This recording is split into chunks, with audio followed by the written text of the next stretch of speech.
ஓம் சாந்தி. எல்லோரும் ஆத்ம உணர்வில் பாபா நினைவில் குஷியாக இருக்கிறீங்களா? 21/1/2019 இன்றைய முரளியின் தலைப்பு இனிமையான குழந்தைகளே. பாபாவுக்கு சமமான ஆன்மீக ஆசிரியர், டீச்சர் ஆகுங்க. பாபா கிட்ட என்னெல்லாம் படிக்கிறீங்களோ அதை நீங்கள் மற்றவங்களுக்கும் சொல்லிக் கொடுங்க.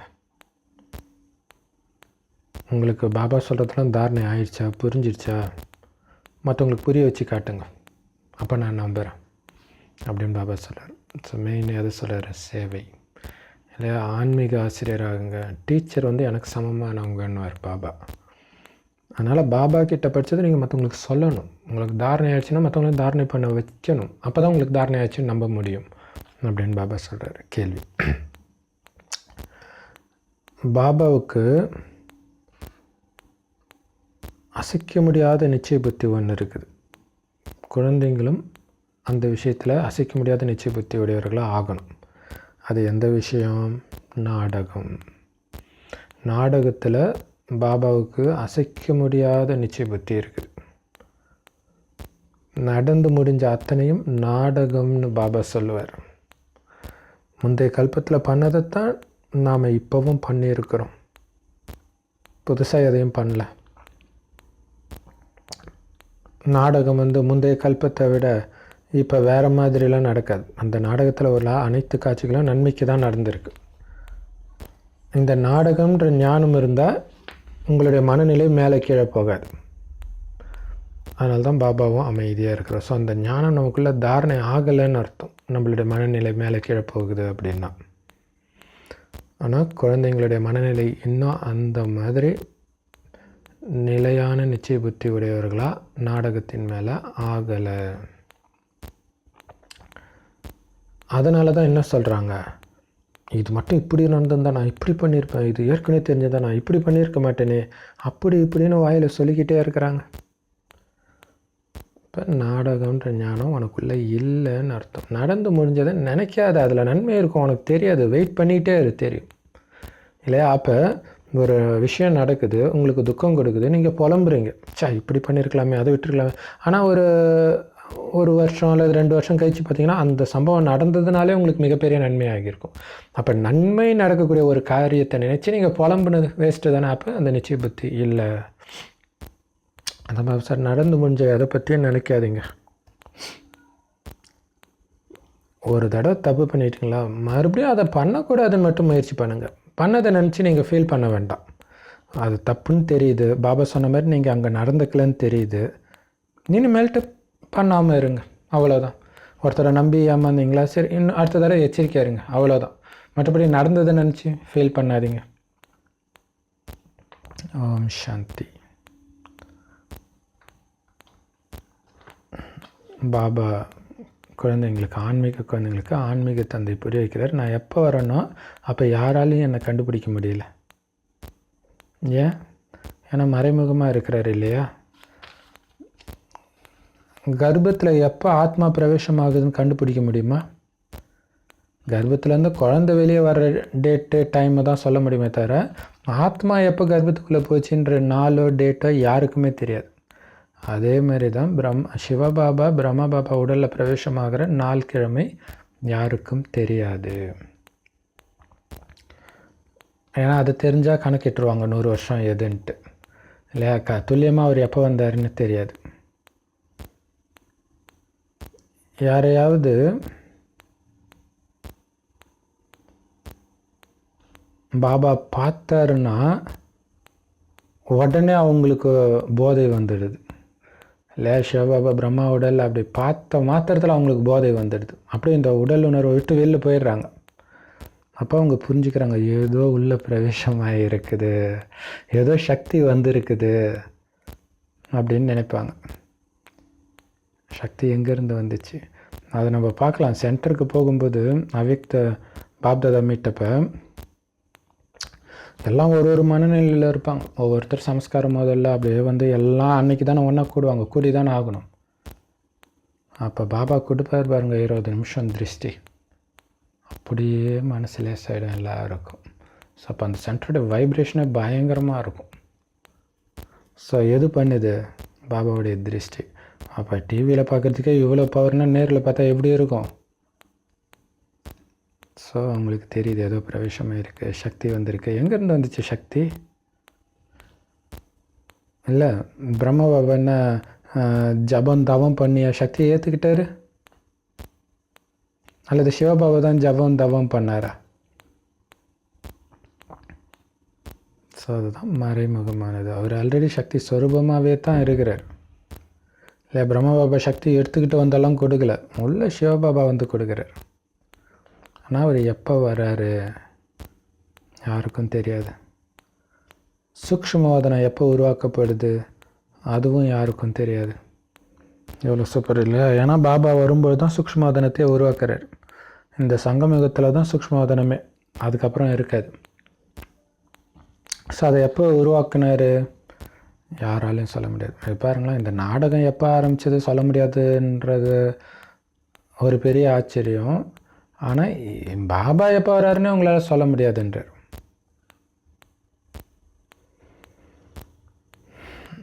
முக்கியமான விஷயம் மன்மனாபவ. ஸோ அதில் தான் உங்கள் கவனம் இருக்கணும் எப்போவுமே. சதா அந்த சிவனை நினச்சிட்டு இருக்கிறேன்னா, அந்த பாபாவை நினச்சிட்டு இருக்கிறேன்னா, பாபா சார், ஹே ஆத்மாக்களே, தந்தையாகிய என்னை எதுக்கு கூப்பிட்டீங்க? எங்களை தூய்மையாக்குங்க, அழுக்காக இருக்கிற எங்களை தூய்மையாக்குங்க அப்பா அப்படின்னு நீங்கள் கூப்பிட்டீங்க. தூய்மையான உலகத்தை உருவாக்குங்க, இந்த உலகம் ரொம்ப மோசமாக இருக்குது அப்படின்னு கூப்பிட்டீங்க. ஆனால் அப்போ என்ன அர்த்தம்? அப்போ பாபா வந்தாலே அந்த மாற்றம் நடந்துடணும், தூய்மை ஆகிடணும். ஆனால் நாடகப்படி அவர் எப்போ வரணுமோ அப்போ தான் அது நடக்குது. சத்தியுகத்திலிருந்து எதெல்லாம் நடந்துச்சோ அது எல்லாம் மறுபடியும் நடக்க போகுது. அதை நினச்சாலே எவ்வளோ ஆச்சரியம் இல்லையா? இந்த உடம்புல இருக்கிற இதே ஆத்மா நாராயணன் உடம்புல போய் உட்கார போகுதுன்னு நினச்சாலே எப்படி மேய்ச்சியில் இருக்கும். ஸோ அதை தான் அந்த சக்கரத்தை சுற்றுங்க. சக்கரத்தை சுற்றுங்கன்னா என்ன அர்த்தம்? உணர்வு பூர்வமாக அந்த அனுபவம் ஆகணும். நாராயணன் உடம்புல நான் இருக்கும்போது என்ன அனுபவம் ஆகணுமோ அது ஆகணும். அதுக்கான முயற்சி பண்ணணும். கண்டிப்பாக சத்யுகமும் வரும், திரேதாயுகமும் வரும். ஒவ்வொரு நொடியாக போகுது, பல நூற்றாண்டுகள் கடந்து போகுது இல்லையா? ஆரம்பத்துலேருந்து சத்யுக ஆரம்பத்துலேருந்து ஒரு நொடியாக போகும், பல நூறாண்டுகள் போகும், சத்யுகமே போயிடும்.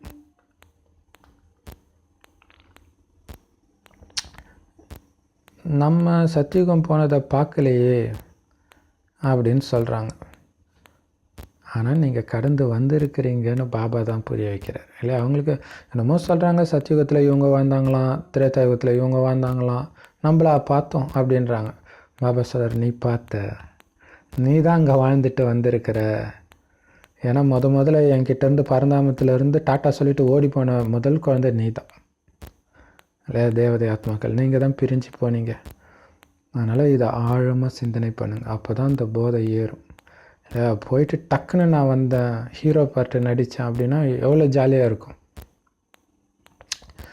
84 பிறவிகள் நாம் எப்படி எடுத்தோம் அதே மாதிரி மறுபடியும் எடுப்போம். ஸோ சுகத்தின் பார்ட்டையும் நடிப்போம், அது முடிஞ்சு துக்கத்தின் பார்ட்டும் நடிச்சு தான் ஆகணும். சத்தியுகத்தில் வெறும் சுகம்தான் இருக்கும். எப்போ அந்த உலகம் பழசாகுதோ, எப்படி வீடு பழசானா கூரை ஓட்டை விழுந்து தண்ணி ஒழுகுமோ அதே மாதிரி தான் இந்த உலகத்துலேயும் பிரச்சனை வருது துவாபர யுகத்தில் இருந்து. ஸோ வீட்டை சரி பண்ணணும் அந்த கவலை இருக்குது இல்லையா? ஏன்னா ரொம்ப பழசாக வீட்டில் இருக்க முடியாது. ஸோ அந்த மாதிரி தான் இப்போ இந்த உலகத்தை சரி பண்ணணும்னு துடிக்கிறாங்க. அப்போ இது பழைய உலகம், பழைய வீடுன்னு புரிஞ்சுக்கோங்க. மனிதன் வாழறதுக்கு தகுதியற்ற இடமா மாறிடுச்சு. ஆனால் புது உலகத்தை அப்படி சொல்ல மாட்டாங்க, புது வீட்டை அப்படி சொல்ல மாட்டாங்க. அந்த புது உலகத்துக்கு நீங்கள் போகணும், அதுக்கு உங்களை தகுதிப்படுத்திக்கணும். ஸ்ரீ நாராயணனை கல்யாணம் பண்ணிக்க, ஸ்ரீ லக்ஷ்மி கல்யாணம் பண்ணிக்க, தகுதிப்படுத்திக்கணும்.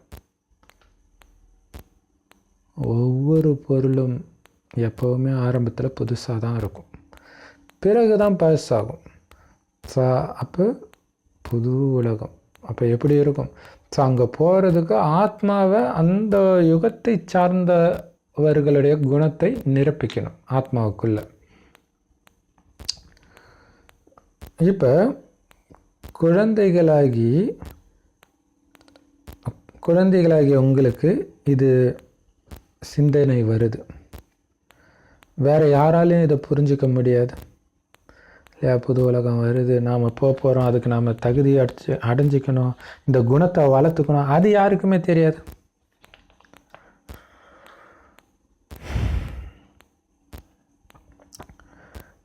கீதை ராமாயணம் சொல்லிக்கிட்டே இருக்கிறாங்க. மும்முரமாக அதை சொல்கிறதுலையே ரொம்ப மும்முரமாக இருக்கிறாங்க. பிரம்ம பாபா சொல்கிறார், நாம் கூட முதல்ல அப்படி தான் இருந்தோம் பல பிறவிகளா. ஆனால் இப்போ பாபா நம்மளை எவ்வளோ அறிவாளி ஆக்கியிருக்கிறார் பாருங்க. பாபா சொல்கிறார், குழந்தைகளே, பழைய உலகம் முடிய போகுது.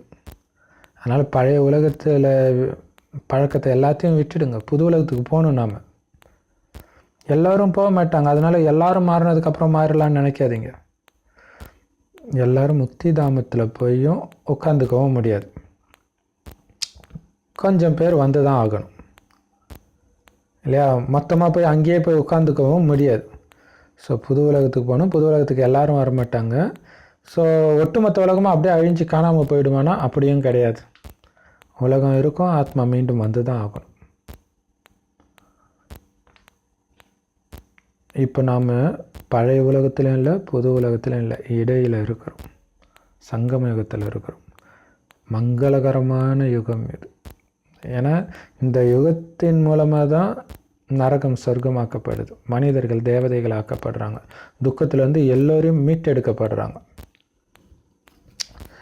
இப்போ மாற்றம் நடந்தே தீரணும். பிறகு நீங்கள் சாந்தி தாமம் போயிடுவீங்க.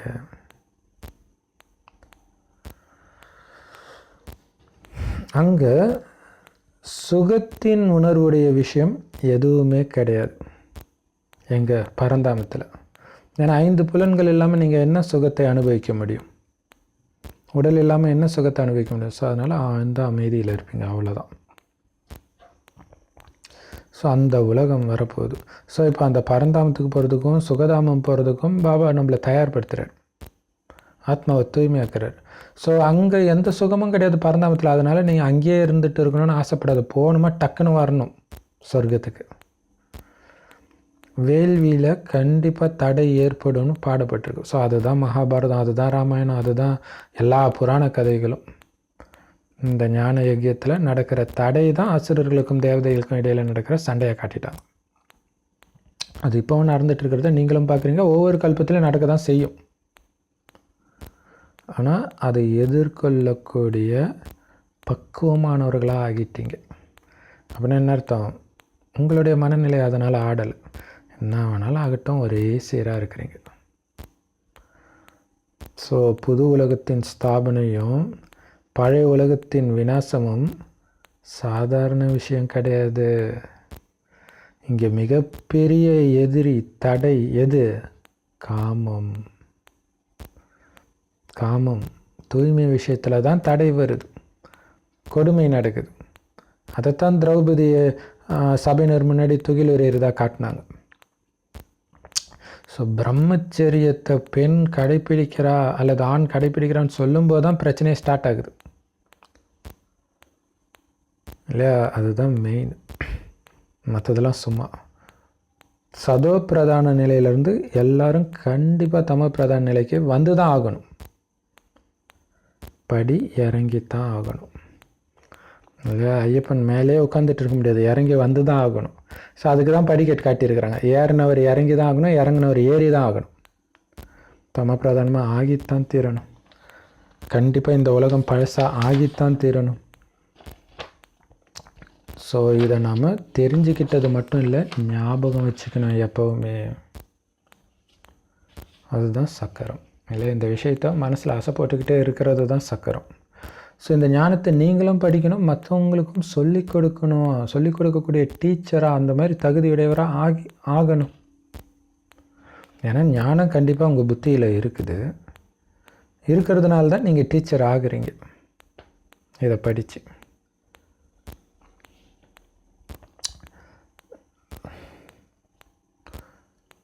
ஸ்கூலில் கூட டீச்சர்கிட்ட படித்து ரொம்ப புத்திசாலி ஆகிட்டாங்கன்னா அவங்கள அரசாங்கம் கூட தேடும், முக்கியமான பொறுப்பு கொடுக்கறதுக்கு, பரிசு கொடுக்கறதுக்கு.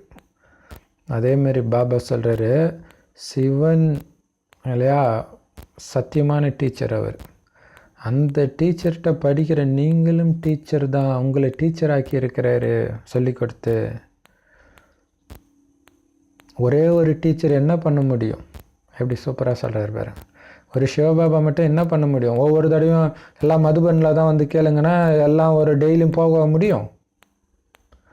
அதுக்கு தான் பாபா சார், நீங்கள் எல்லாரும் ஆன்மீக டீச்சர்கள். எவ்வளோ சூப்பராக சொல்கிறார் இல்லையா? ஏன்னா இப்போ மதுபன் டிவி மூலமாக போட்டாலுமே கூட அந்த நிச்சயபுத்தி வந்தால் தானே அந்த சேனலை வச்சு பார்ப்பாங்க. ஸோ அப்போ அங்கங்கே நிறைய டீச்சர் தேவைப்படுது. ஸோ அதுக்கு தான் பாபா உங்களை டீச்சராக்கி இருக்கிறார். நீங்கள் எல்லோரும் ஆன்மீக டீச்சர். அதனால் எப்போவுமே உங்கள் புத்தியில் ஞானம் இருக்கணும், உங்கள் நடத்தையில் அந்த ஞானம் தெரிக்கணும், ஞானத்தின் சொரூபமாக இருக்கணும் உங்களுடைய நடத்தையின் மூலமாகவும் நீங்கள் டீச்சராக இருக்கணும், வெறும் வார்த்தையின் மூலமாக மட்டும் கிடையாது. ஏன்னா இந்த ஞானம் தான் மனுஷன்லேருந்து தேவதையாக்கக்கூடிய உண்மையான ஞானம். நீங்கள் எந்த அளவுக்கு பாபா கிட்ட முழு அர்ப்பணமான குழந்தை ஆகுறீங்களோ, அப்பாவை முழுசாக நினைவு பண்ணிகிட்டே இருக்கிறீங்களோ, அந்த அளவுக்கு இந்த ஞானத்தில் தெளிவு ஏற்பட்டுக்கிட்டே இருக்கும், புரியும், அந்த போதை ஏறும் இல்லையா? பாபாவை நினைக்க நினைக்க, பாபாவுடைய ஞானத்தை எடுக்க எடுக்க, பாபா சொல்கிற மாதிரி நடக்க நடக்க அந்த ஞானம் புரியும். இல்லைன்னா புரியாது. பல வருஷம் ஆகியும் நமக்கு புரியும்னு நினச்சிக்கிட்டே இருப்போம், ஆனால் நிறைய விஷயம் புரியாமலே இருக்கும். அப்புறம் தான் கொஞ்சம் கொஞ்சம் கொஞ்சமாக அந்த ஆத்ம உணர்வுக்குன்றதுக்கே இவ்வளோ அர்த்தம் இருக்குதுன்றது நமக்கு அப்போ தான் தெரிய ஆரம்பிக்கும். ஸோ எப்படி அது பாபாவை நினச்சி நினச்சி ஆத்ம தூய்மை ஆக ஆக. ஸோ மனிதர்களுக்கும் காட்சிகள் கிடைச்சிக்கிட்டே இருக்கும் இல்லை? எந்த அளவுக்கு நீங்கள் பாபா நினைவில் முழுகிறீங்களோ அந்த மாதிரி காட்சியும் கிடைக்கும். நினைவு பண்ணால் தான் ஆத்ம தூய்மை ஆகும், வேறு வழியே கிடையாது.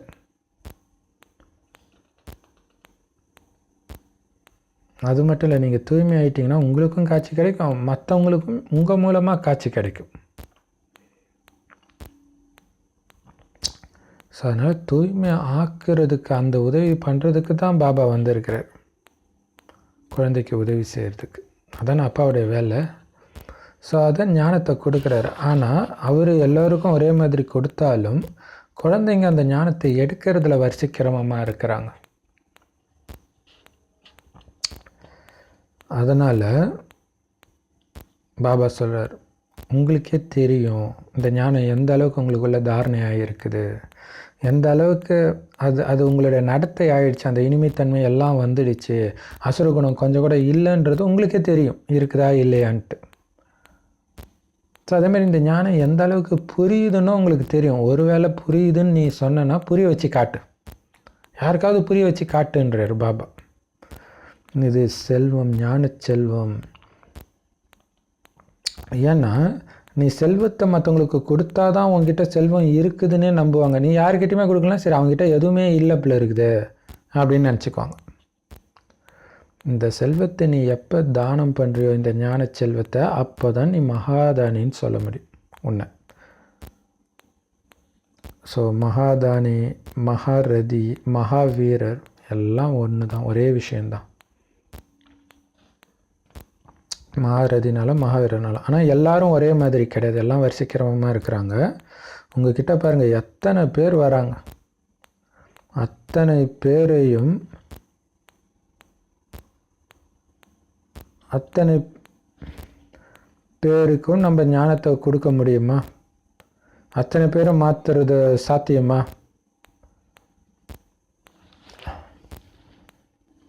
ஸோ அப்போ நம்ம இயக்கத்தை பற்றி ரொம்ப நிறைய தப்பான விஷயம் நியூஸ் பேப்பரில் வந்துச்சு இல்லையா? ஸோ அப்போ எல்லாருக்கும் நம்ம புரிய வைக்க முடியாது போய் ஒவ்வொருத்தராக.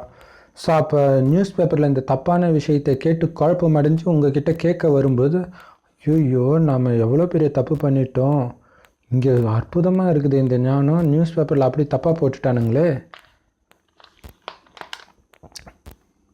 அப்படின்னு அவங்க புரிஞ்சுக்கிறாங்க. ஸோ ஒவ்வொருத்தரை சரி பண்ணுறதுக்கு கொஞ்சம் உழைப்பு தேவைப்படுது. ஸோ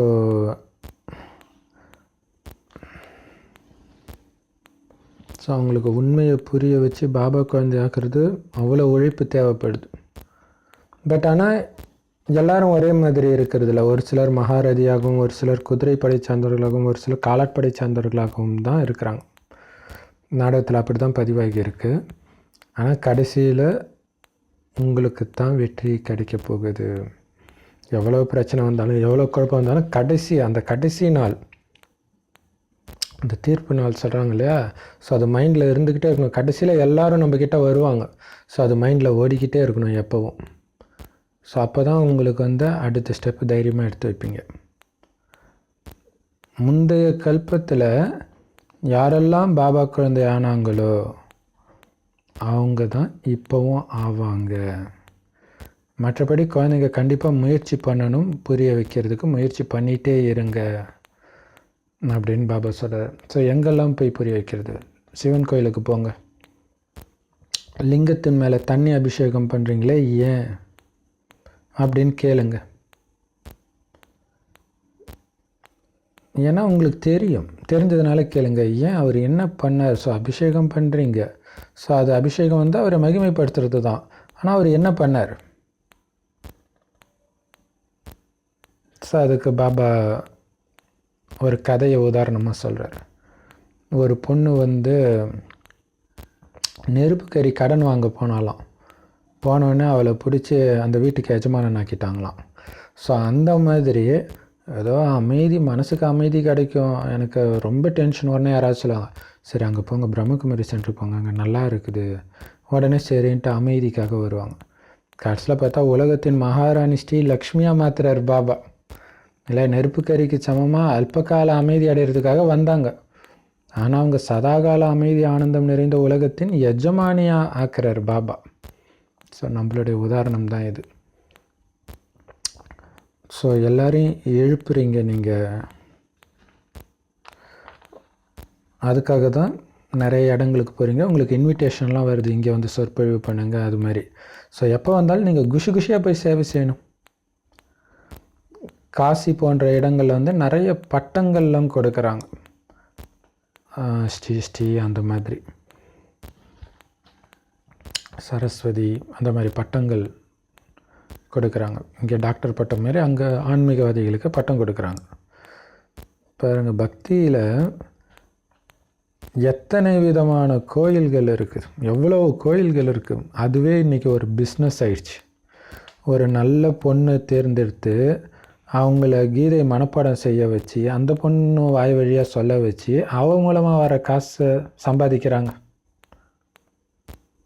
எப்படி சூப்பராக சொல்லுவாங்க. இது நீங்கள் நல்லா பார்க்கலாம். டிவியில் என்ன, ஒரு சில பக்தி டிவியில் பார்த்தீங்கன்னா வடநாட்டில் காவி ட்ரெஸ் போட்டு சின்ன பொண்ணுங்க அப்படியே அவ்வளோ பாவனை அப்படியே அழுவாங்க. மகாபாரதம் ராமாயணம் சொல்லிகிட்டு இருப்பாங்க. ஸோ அப்போ அது ஒரு பிஸ்னஸுக்காக பண்ணுறாங்க இல்லையா. ஒரு சின்ன பொண்ணு சொன்னான்னா எல்லாருக்கும் இப்போ பிடிக்கும் இல்லையா.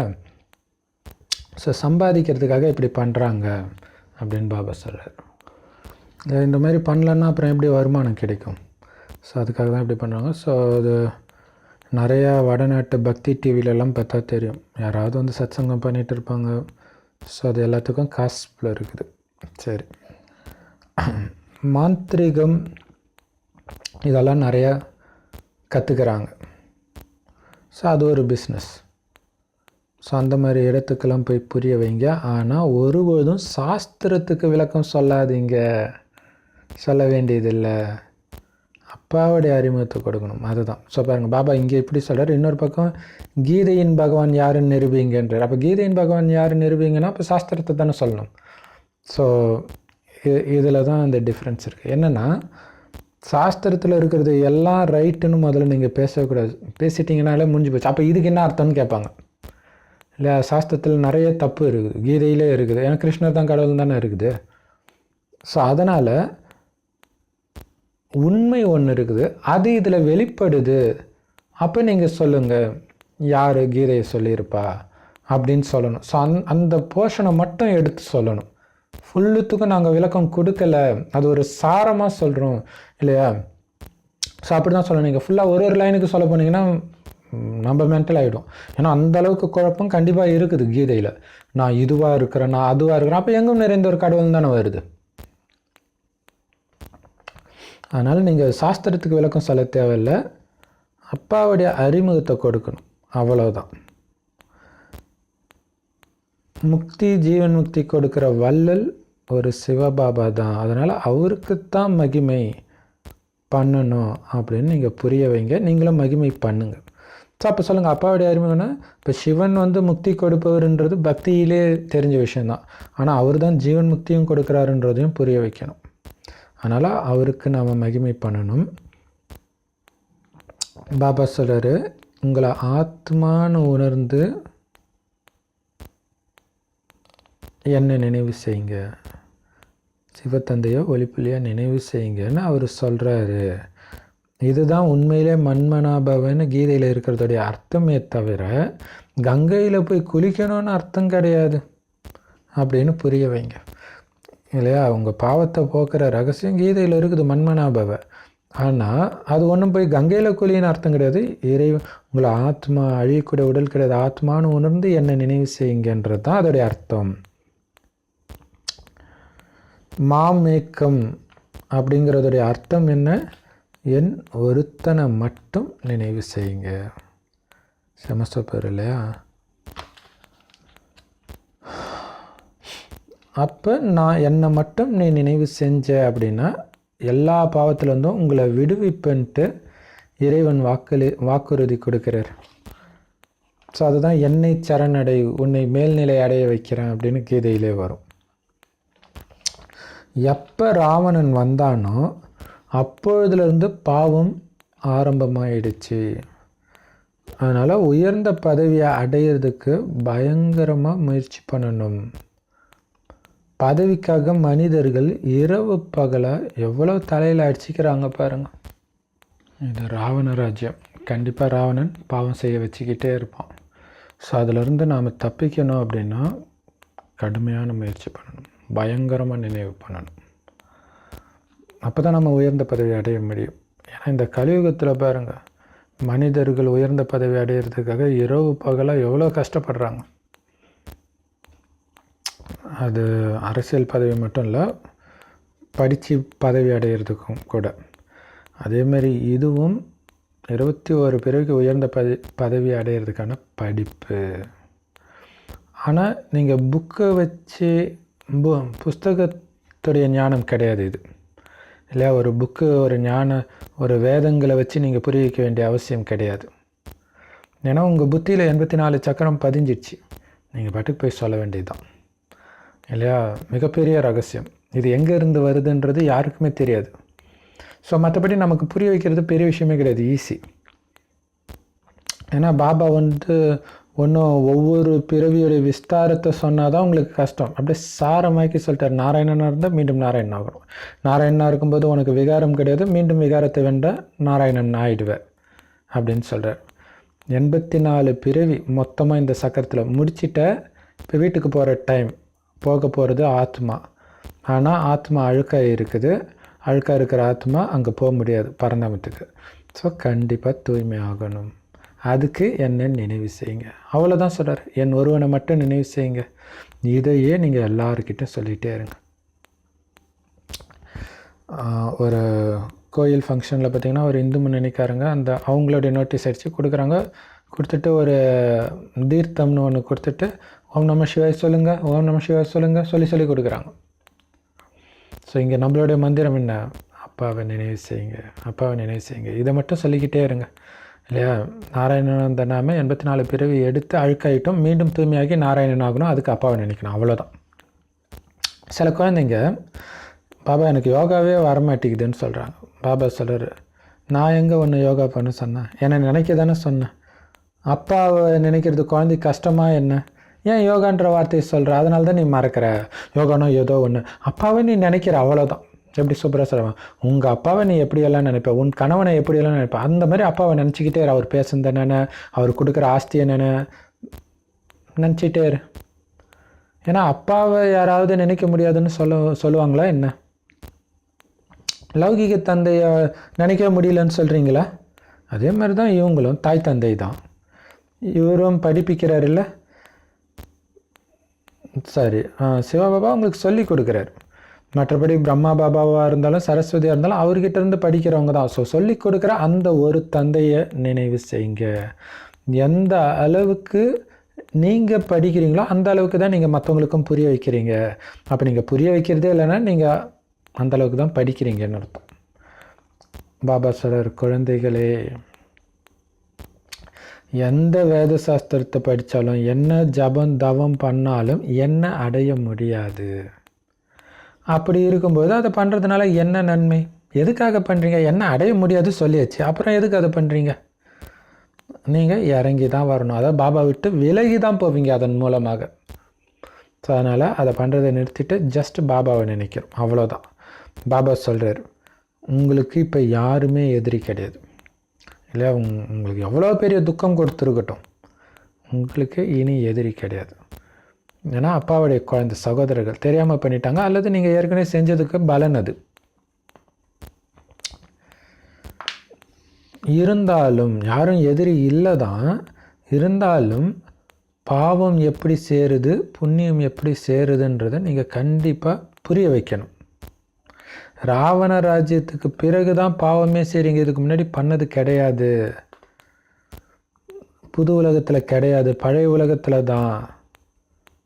ஆனால் சில குழந்தைங்களுக்கு புது உலகம்னா என்ன, பழைய உலகம்னா என்னன்னு கூட புரிய வைக்க முடியல. ஸோ நீங்கள் இதை புரிய வைக்கணும். ஸோ அதனால் பாபா சொல்கிறார், உங்களுக்கு யாருமே எதிரி கிடையாது. இல்லை அவன் எனக்கு பிடிக்காது, அதனால் நான் அவனுக்கு இந்த ஞானம் கொடுக்க மாட்டேன், அப்படி கிடையாது. அதுக்காக தான் யாரும் எதிரி இல்லைன்ற. எல்லாருக்கும் நீ கொடுத்து தான் ஆகணும். ஏற்றுக்கிறது ஏற்றுக்காதது அவங்களுடைய அதிர்ஷ்டம். ஆனால் நீ புரிய வைக்கணும். ஏன்னா பாபா சொல்கிறதெல்லாம் என்னது, எல்லையற்ற அப்பாவை நினைவு செய்யுங்க, அவர் தான் பதித்த பாவனர். மற்றபடி நீங்கள் எங்கேயும் பக்தி மார்க்கம் மாதிரி மலைக்கு போகிறது, பக்தி செய்கிறதுக்கு, பட்டினி கிடக்கிறது, அந்த மாதிரி எதுவுமே பண்ண தேவையில்லை. பக்தி மார்க்கனாலே வீட்டை விட்டு வெளியேத்தான் போகும் கால் இல்லையா? திருவண்ணாமலைக்கு போகலாமா, இமயமலைக்கு போகலாமா, இப்படியே தான் சிந்திச்சுட்டு இருக்கும்.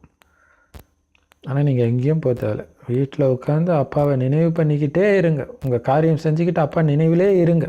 இதை மட்டும் சொல்லுங்கள் எல்லாருக்கும். ஸோ கணவன் கேட்பாரான், வீட்டிலே தான் கிருஷ்ணர் படம் இருக்குது, ஏம்மா வெளியில் போகிற அப்படின்ட்டு. கணவனே கண் கண்ட தெய்வம்னு சொல்கிறாங்க. அப்போ அவர் சொல்கிறத ஏன் ஏற்றுக்க மாட்டுறாங்க? ஸோ மனிதர்களுக்கு ஒரு அந்த பக்தியின் பாவனை வரணுன்றதுக்காக மிக உயரமான இடத்துல, தூரமான இடத்துல கோயிலை அமைக்கிறாங்க. அப்போ தான் அங்கே கரெக்டு தானே இல்லையா? காட்டுக்குள்ளே ஒரு கோயில் இருக்குது, ஒரு மலை மேலே கோயில் இருக்குது அப்படின்னும்போது அது ஒரு பாவனை. ஸோ நாடகப்படி அப்படி அமைஞ்சிருக்குது. ஆனால் அதன் மூலமாக இறைவன் கிடைக்கிறது கிடையாது, பட் அந்த பாவனை இருக்குது. ஸோ அதனால் ஆனால் எந்த லாபமும் கிடையாது. ஸோ கோயிலுக்கு போய் அடி தான் வாங்குறீங்க. இது ஒரு வழக்கமாகிடுச்சு. காசிக்கு தீர்த்த யாத்திரை போகிறாங்க, சிவகாசிக்கு. சரி, இது சிவகாசினா நம்பூர் தமிழ்நாட்டு சிவகாசியில் சிவனுடைய காசி, அந்த காசிக்கு தான் அந்த பேர், அதோடைய நினைவாக இங்கே வச்சுட்டாங்க. சரி, ஆனால் பிராப்தி கிடையாது. அதனால் காசிக்கு போகிறதுனால எந்த விதமான பலனும் கிடையாது. ஏன்னா சிவனே நேரடியாக வந்து தன்னுடைய வழியை கொடுக்குறார். ஸோ சொல்கிறார், நீ எங்கேயும் போக தேவையில்ல குழந்தை. கணவனுக்கெல்லாம் மேலான கணவன், பதிகளுக்கெல்லாம் மேலான பதி அந்த பரமேஸ்வரன் உண்மையில் இந்த ஒரு சிவபாபா தான். இந்த ஒரு சிவனைத்தான் உங்கள் கணவனும் நினைக்கிறாரு, சித்தப்பாவும் நினைக்கிறார், மாமாவும் நினைக்கிறார், குழந்தையும் நினைக்கிறாங்க.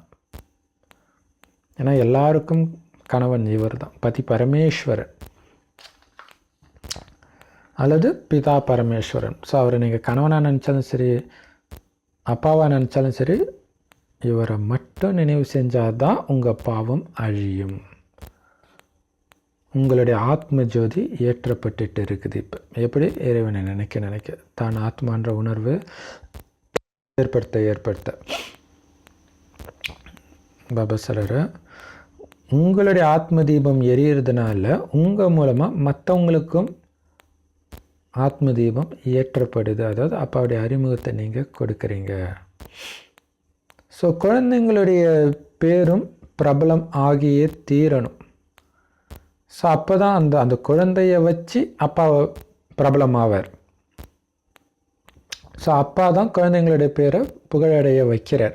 ஏன்னா அப்பா கொடுக்குற ஞானத்தை சொல்லி தானே நம்ம ஃபேமஸ் ஆகிறோம். அதேமாதிரி சுதேஷ் குழந்தை இல்லையா, சுதேஷ்னு இது பிரதரா சிஸ்டரான்னு தெரியல, ஏன்னா அந்த ஹிந்தி பேரை வச்சு எதுனே நம்மளால் கண்டுபிடிக்க முடியல. சுதேஷ். ஸோ அவங்க ஞானத்தை சொல்கிறதுல சம பக்காவாக இருக்கிறாங்களாம். ஸோ நல்ல முயற்சி பண்ணதுனால பழையவர்களை விட முன்னாடி போயிட்டாங்க. இன்னும் முயற்சி செஞ்சாங்கன்னா இன்னும் எல்லாரையும் விட அவங்களால முன்னாடி போக முடியும். எல்லாமே முயற்சியை பொறுத்தது தான். அதனால் லேட்டாக வந்துட்டேன்னு மனசடைஞ்சு போகாதீங்க. அதுக்காக தான் பாபா சொல்கிறார், எக்ஸாம்பிள் கொடுக்குறார். பாருங்கள், லேட்டாக எப்படி போயிட்டாங்க, அதனால் ஐயோ நான் லேட்டாக தானே வந்திருக்கிறேன் அப்படின்னு மனசடைஞ்சு போகாதீங்க. லேட்டாக வந்தால் கூட ஒரே வினாடியில் நீங்கள் ஜீவன் முக்தியை அடைய முடியும்,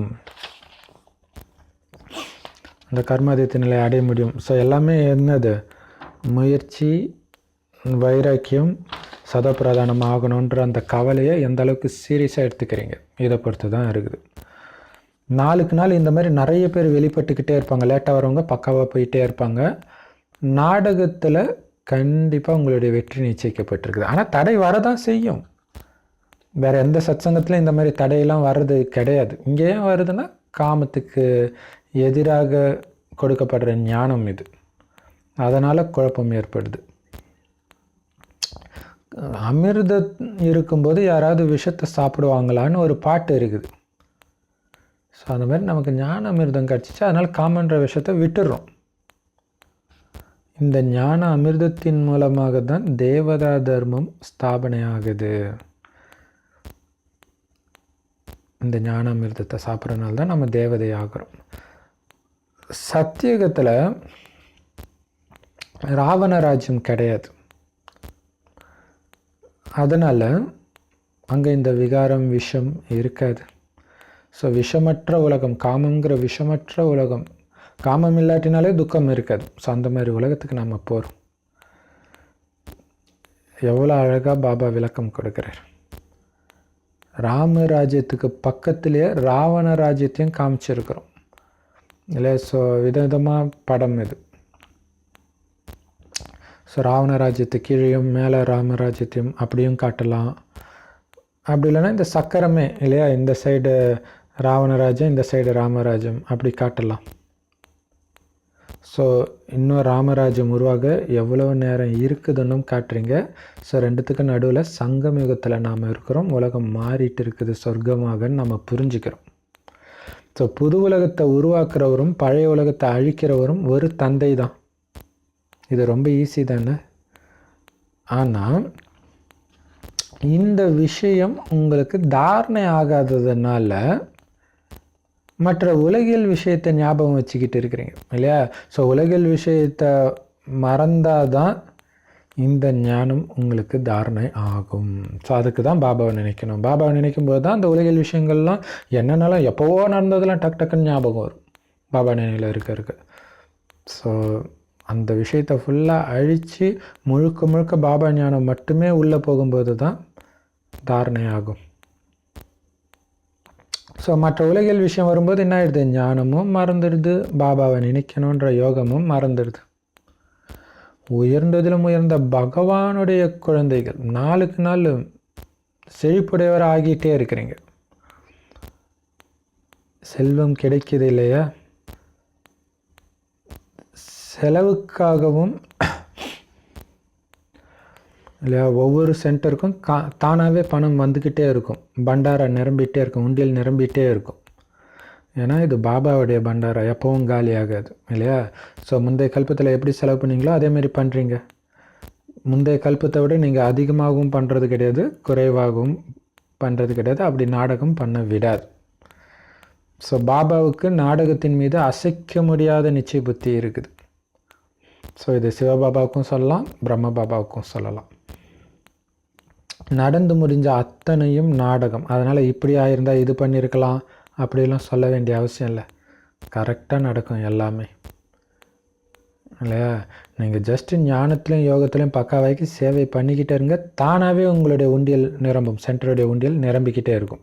ஸோ எதை பற்றியும் காலப்படுத்தலை, நீங்கள் பாட்டுக்கு சேவை பண்ணிக்கிட்டே இருக்கணும். ஆனால் யோசித்து பண்ணணும். சரி வந்துக்கிட்டே இருக்குதுன்னு வெட்டியாகவும் வீணாக்கக்கூடாது இல்லையா? ஸோ அந்தளவுக்கு அதிக சேவை பண்ணுங்கள். கம்மியான செலவில் பவர்ஃபுல்லான சேவை. அப்போ அந்த கம்மியான செலவில் பண்ணுற சேவையை நிறைய பண்ணலாம் இல்லையா? ஸோ அப்படி பண்ணணும், காசை வீணாக்கவும் கூடாது. ஸோ நாடகத்தில் நடக்கிற எல்லாமே கரெக்டாக தான் நடக்குது அப்படிங்கிற நிலை இன்னும் குழந்தைங்களுக்கு வரலை. அதனால தான் குழந்தைங்க புலம்பிட்டு இருக்கிறாங்க, பச்சாதாபப்படுறாங்க. அதனால் பாபா சொல்கிறார், நடந்த எதை பற்றியும் சிந்திக்காத குழந்தை. ஒரு தப்பு பண்ணிட்டியா, மறுபடியும் அந்த தப்பு ஏற்பட்டுடக்கூடாது அப்படின்றதுக்கும் முயற்சி பண்ண, அவ்வளோதான். சார்ட் எழுதும்போது தெரியும் எந்த அளவுக்கு நினைவில் இருக்கிற, என்னென்ன தப்பு பண்ணுற, எண்ணத்தின் மூலமாக என்ன பாவம் பண்ணுற, வார்த்தையின் மூலமாக, செயல் மூலமாக எல்லாமே தெரியும். சார்ட் எழுது, பாபாவுக்கு லெட்டர் எழுது. இதில் தான் உனக்கு நன்மை இருக்குது. பாபா பார்த்தாராம், பிரம்ம பாபா, ஒருத்தர் வந்து தன்னுடைய வாழ்க்கை சரித்திரத்தையே டைரியில் எழுதினாராம், பையன் பார்த்து அவனுக்கு யூஸாக இருக்கும்ன்ட்டு. ஆனால் அப்பம் கெட்டு போனதை படித்தா பையனுக்கு என்ன யூஸு இல்லை? இங்கே இருக்கிற எவன் வாழ்க்கை சரித்திரத்தை படித்தனால நமக்கு என்ன யூஸு இல்லையா? ஸோ அதனால் உங்களுடைய வாழ்க்கை சரித்திரத்தை எழுதுங்க. நேற்றை விட இன்றைக்கி நான் இம்ப்ரூவ்மெண்ட் ஆகிருக்கிறேன்னான்ட்டு நீங்கள் மற்றவங்களுக்கு எழுதலை, உங்களுக்கு எழுதுறீங்க.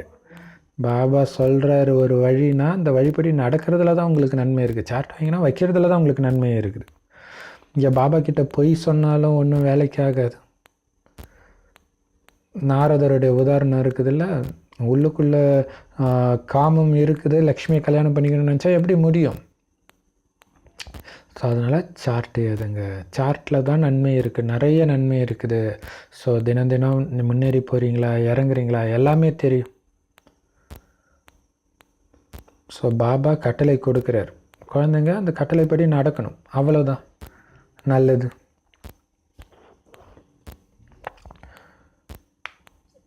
ஸோ பாபா கட்டளைப்படி குழந்தைங்க நடக்கணும். என்ன கட்டளை? மெயினாக சார்ட் வைக்க சொல்கிறாரு. பழசை சிந்திக்காத, ஆனால் இந்த தப்பு பண்ணிடக்கூடாது அப்படிங்கிறதுக்கு சார்ட் வைங்க இல்லையா? ஸோ அது ஒரு கிராஃபாக போடலாம். இன்றைக்கி 1 மணி நேரம் நினச்சேன், நேற்று நாளைக்கு 1.5 மணி நேரம், அடுத்த நாள் மறுபடியும் 1 மணி நேரம், ஐயோ குறையுது, இதை ஏற்றிக்கிட்டே போகணுமே, அந்த எண்ணம் இருந்துக்கிட்டே இருக்கணும். ஸோ கிராஃபாக போடுறது இன்னுமே சூப்பராக இருக்கும். கிராஃப் ஷீட் வாங்கி அழகாக போட்டுக்கலாம், அது ஈஸியாகவும் இருக்கும், பார்க்குறதுக்கும் நமக்கு அது ஒரு அட்ராக்ஷனை கொடுக்கும். வெறும் நம்பராக போடுறத விட கிராஃபாக போடுறது சூப்பராக இருக்கும். அப்படி இல்லைன்னா ஸ்லேட்டில் கூட நீங்கள் போட்டு, ஸ்லேட்லேயோ நோட்லேயோ எதுலேயோ போட்டு கூட, ஸ்லேட்டில் வச்சா இன்னும் நல்லது, உங்கள் பார்வையிலே இருக்கும்போது இன்னும் சூப்பராக இருக்கும். சரி, ஸோ பாபா கட்டளையை நடைமுறைக்கு எடுத்துகிட்டு வா குழந்தை, அதில் தான் உனக்கு நன்மை இருக்குது. அல்லது இனிமையிலும் இனிமையான காணாமல் போய் வெகு காலம் கழித்து கண்டெடுக்கப்பட்ட குழந்தைகளுக்கு தாய் தந்தை பாப்தாதாவின் அன்பு நினைவுகள் மற்றும் காலை வணக்கம். ஆன்மீக குழந்தைகளுக்கு ஆன்மீக தந்தையின் நமஸ்காரம். ஆன்மீக தாய் தந்தைக்கு ஆன்மீக குழந்தைகளின் அன்பு நினைவுகள் மற்றும் நமஸ்தே. தாரணைக்கு நமக்கு சரம். இந்த ஞானத்தை நல்லா தாரணை பண்ணி மற்றவங்களுக்கும் புரிய வைக்கணும். அதுக்கு முதல்ல உங்களுக்கு தாரணை ஆகணும். அதுக்கு தூய்மையாக இருக்கணும், பாபா நினைவில் இருக்கணும். இந்த ஞான செல்வத்தை தானம் பண்ணாதான் உங்களை மகாதானின்னு சொல்ல முடியும். சாஸ்திரங்களுடைய விளக்கத்தை நீங்கள் சொல்ல வேண்டாம், அப்பாவுடைய உண்மையான அறிமுகத்தை கொடுங்க. நடந்து போன விஷயத்தை பற்றிலாம் சிந்திச்சுட்டு நேரத்தை வீணாக்காதீங்க. அந்த தப்பை மறுபடியும் பண்ணக்கூடாது அப்படின்னு கவனம் வைங்க. அந்த மாதிரி முயற்சி பண்ணுங்கள். உண்மையான சார்ட் வைங்க. வரதானம் பாபு சொல்றாரு, சத்தியத்தின் அதிகாரத்தை கடைபிடித்து அனைவரையும் கவரக்கூடியவராகி பயமற்றவராகவும் வெற்றியாளராகவும் ஆகுங்கள். விளக்கம்: நாம் சத்தியத்தின் சக்தி உடைய உயர்ந்த குழந்தைகள். ஏன்னா நமக்கு இந்த சங்கமயுகத்தில் சத்தியமான ஞானம், அதாவது உண்மையான ஞானம், உண்மையான அப்பா, உண்மையான பிராப்தி, உண்மையான நினைவு, உண்மையான குணம், உண்மையான சக்திகள் எல்லாமே கிடைச்சிருக்குது. ஸோ எல்லாமே சத்தியமானது அப்படிங்கிற போதை உங்களுக்கு இருந்தால் இவ்வளோ பெரிய அதிகாரம் இல்லையா? உண்மையான அப்பா எனக்கு கிடச்சிருக்காரு, உண்மையான பிராப்தி, உண்மையான நினைவு. இந்த போதை உங்களுக்கு இருந்துச்சுன்னா அந்த போதை எல்லா ஆத்மாவையும் கவர்ந்து இழுக்குன்றார் இல்லையா? ஸோ அது உங்களுக்கு ஞாபகம் இருக்கணும். அந்த சத்தியத்தின் மீது எனக்கு அதிகாரம் இருக்குது அப்படின்ற நினைவு இருந்தால் ஒவ்வொரு ஆத்மாவும் உங்களால் கவர்ந்து இழுக்கப்படுவாங்க. இருக்கிறது என்னமோ பொய்யான கண்டம் தான். ஆனால் இந்த பொய்யான கண்டத்தில் கூட உங்களுக்கு கிடைச்சிருக்கிறது எல்லாம் சத்தியத்தின் சக்திகள். அதனால் நீங்கள் கண்டிப்பாக வெற்றி அடைபவராக தான் இருப்பீங்க, வெற்றியாளராக தான் இருப்பீங்க இந்த பொய்யான கண்டத்தில் கூட. சரி, இந்த சத்தியத்தின் அதிகாரம் இருக்குதுல்ல, அதனால் உங்களுக்கு என்ன பிராப்தி ஆகுது அப்படின்னா மகிழ்ச்சி மற்றும் பயமின்மை. எப்போவுமே குஷியாக இருப்பீங்க, பயம்னா என்னென்னே தெரியாது. சத்தியத்தை பேசக்கூடியவங்க எப்போவுமே பயமற்றவர்களாகத்தான் இருப்பாங்க, அவங்களுக்கு எப்போவுமே பயமே இருக்காது. ஏன்னா பாபா சொல்கிறத அதுவும் உண்மை இல்லை, உண்மையான அப்பா கிட்டேருந்து கிடைச்ச உண்மையான ஞானத்தை சொல்கிறதுல நமக்கு பயம் தேவையில்லை, பயம் இருக்காது.